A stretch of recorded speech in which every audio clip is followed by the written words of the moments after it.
আসসালামু আলাইকুম ওয়া রাহমাতুল্লাহি ওয়া বারাকাতুহু নাহমাদুহু ওয়া নুসাল্লি আলা রাসূলিল কারীম আম্মা বা'দ। আমি মোহাম্মদ আব্দুর রহমান ষষ্ঠ শ্রেণী হিফজিবাগ এমসি মাদ্রাসা এন্ড স্কুল। আমি এখন আপনাদের সামনে ইসলামের পরিচয় সম্পর্কে আলোচনা করব। ইসলাম হলো একটি বিশ্বজনীন ধর্ম। এই ধর্মে রয়েছে মানব জাতির মুক্তির পথ।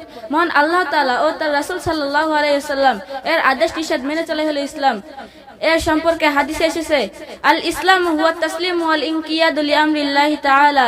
ইসলাম হলো আত্মসমর্পণ করা ও আল্লাহর নির্দেশাবলী মেনে চলা ধর্ম। ইসলাম শব্দের অর্থ মেনে নেওয়া, আল্লাহর আনুগত্য প্রকাশ করা ইত্যাদি।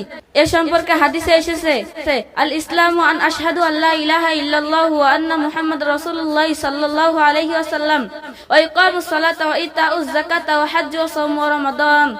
He, one of God, Allah, in last prophet of Muhammad sallallahu alayhi wasallam, of prayer, zakat, of Baitullah tawaf.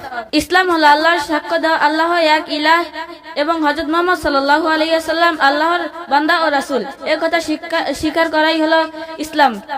এই কথা যদি কেউ বিশ্বাস না করে তাহলে সে ঈমানদার থাকে না।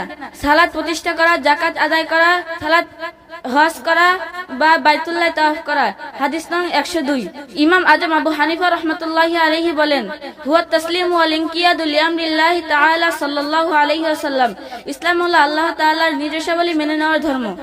আসসালামু আলাইকুম ওয়া রাহমাতুল্লাহি ওয়া বারাকাতুহু।